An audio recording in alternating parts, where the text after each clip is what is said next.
Masih ingat bedanya kognitif sama afektif apa?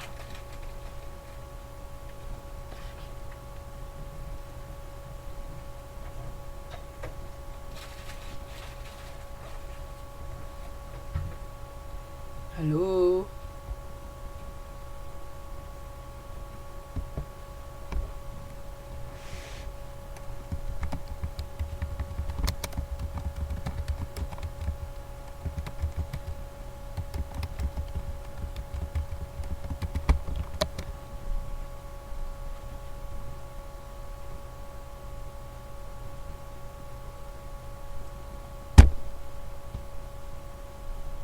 Masih ada yang ingat?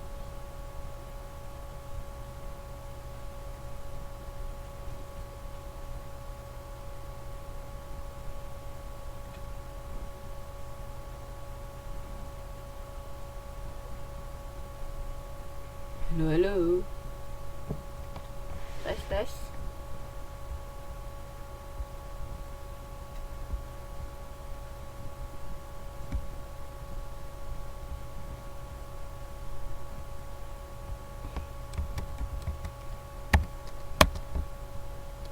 Apa yuk? Bisa dengar suara saya kan? Waalaikumsalam, Mbak. Selamat bergabung.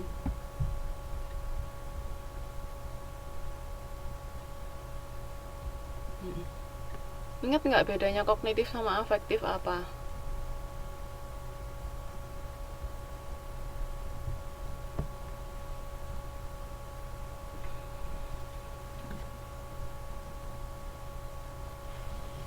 Yang lain?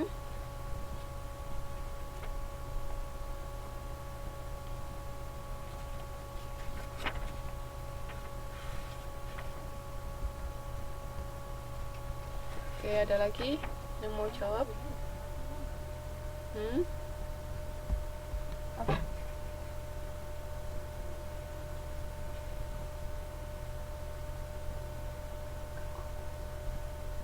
Yang lain yang mau jawab lagi?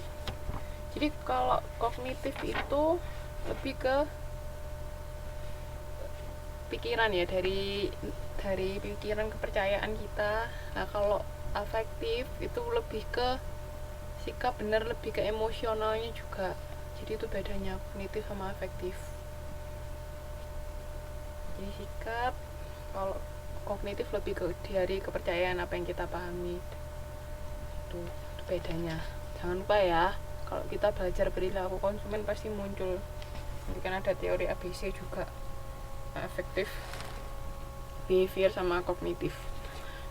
Terus di sini yang definisi keempat, jadi sikap itu bisa dinyatakan sebagai fungsi kekuatan dari masing-masing kepercayaan. Nah, itu tadi dari kognitif.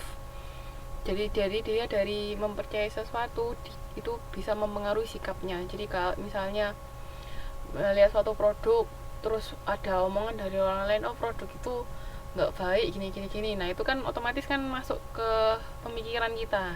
Nah jadinya kita percaya. Nah karena adanya masukan yang negatif tadi, akhirnya sikap kita ke produk itu jadi ikutan negatif seperti itu. Nah terus kalau yang kedua ini evaluasi yang diberikan konsumen terhadap setiap keyakinan tersebut dalam hubungannya dengan objek. Jadi walaupun kita sudah percaya sesuatu, tapi kan kita kadang-kadang juga masih mengevaluasi lagi, ngelihat lagi bener nggak sih yang diomongin sama orang itu. Nah kalau memang apa yang kita dapat informasi itu terus setelah dievaluasi memang iya, ya berarti sikapnya tetap negatif. Tapi andai kata setelah kita evaluasi mungkin ternyata nggak sesuai dengan yang diomongkan orang, namun sikap kita bisa berubah. Jadi itu ada 4 definisi dari Loudon sama Bita di tahun 93, bukan London ya, itu saya salah ketik. Terus kalau menurut Baron sama Birney di tahun 87, evaluasi sikap itu adalah evaluasi umum yang bersifat abadi yang dilakukan oleh seseorang terhadap dirinya, objek, iklan maupun isu. Jadi evaluasi. Jadi kan kalau yang tadi itu kan hanya perasaan senang tidak senang. Nah kalau ini menurut Baron sama Birney ini lebih ke evaluasi tentang suatu objek. Jadi dari evaluasi tadi bisa menimbulkan perasaan senang atau tidak senang seperti itu. Terus dari Fishbein di tahun 75 itu sikap yaitu evaluasi keseluruhan terhadap sebuah konsep, di mana evaluasi merupakan respon yang bersifat afektif dengan tingkat intensitas dan pemunculan yang relatif rendah. Ya, sama sebenarnya intinya evaluasi kita terhadap suatu objek gimana. Oke, sampai sini ada yang mau ditanyakan tentang sikap? Nah, ini kelihatan nggak ini bagannya? Kalau nggak kelihatan bisa dilihat di halaman sebentar. Di halaman 3.7. Ini tingkatan dari konsep sikap. Jadi kelas produk, restoran fast food, bentuk produknya apa, terus mereknya apa, modelnya seperti apa, situasi umumnya seperti apa, situasi spesifiknya seperti apa. Nah, itu sikap kita juga bisa macam-macam. Jadi sikap kita secara general kalau kelas produk, jadi dari masing-masing restoran fast food kita suka enggak sama restoran fast food. Terus kalau suka fast food, produknya apa, dari apa, misalnya pizza, hamburger, ayam, atau apa. Terus misalnya ini dari hamburger, pilih merek apa, McD, Wendy's, KFC yang jual hamburger apa, misalnya itu apa, Mos Burger apa-apa. Nah, itu terus dipilih lagi di dalam merek itu tadi modelnya apa, terus situasinya seperti apa. Itu contoh dari sikap. Jadi sikap tuh macam-macam ya, bisa sikap kita ke kelas produk, bentuk produk, ke merek, tergantung.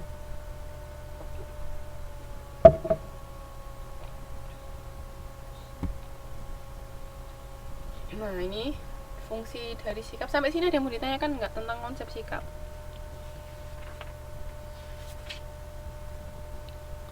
Halo, ada yang mau ditanyakan tentang konsep sikap? Belum? Oke. Nah, fungsi sikap ini ada 4: penyesuaian, ego defensif, ekspresi nilai, sama pengetahuan. Kalau fungsi penyesuaian kira-kira untuk apa ya? Kenapa kok sikap itu bisa untuk penyesuaian?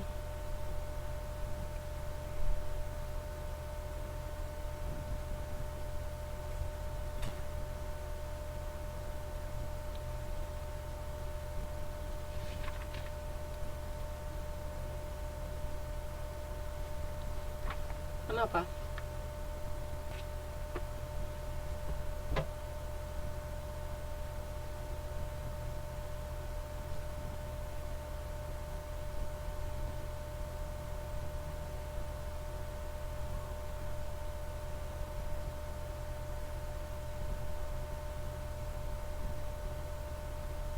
Yang lain? Ada yang mau jawab?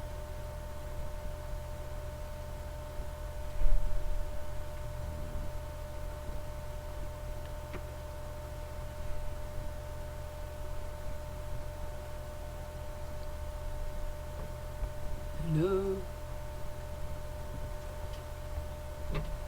Mana yang lain?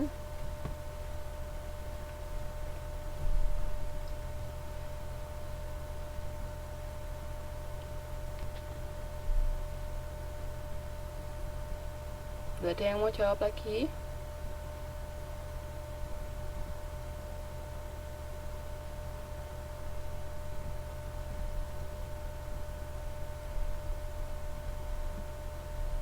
Tes. Halo.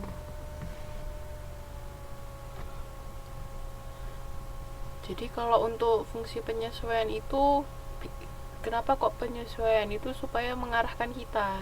Jadi sikap bisa mengarahkan kita untuk menilai suatu objek. Jadi bisa, jadi kalau kita mengarahkan kita, kita suka sama sesuatu, itu berarti kita mendekati objek itu. Tapi kalau kita misalnya sikap kita nggak seneng sama sesuatu, bisa menyesuaikan kita untuk menghindari mendekati objek yang tidak kita senangi. Seperti itu fungsi penyesuaian ya. Jadi penyesuaian mengarahkan kita ke objek yang kita senangi dan menjauhi objek yang tidak kita senangi.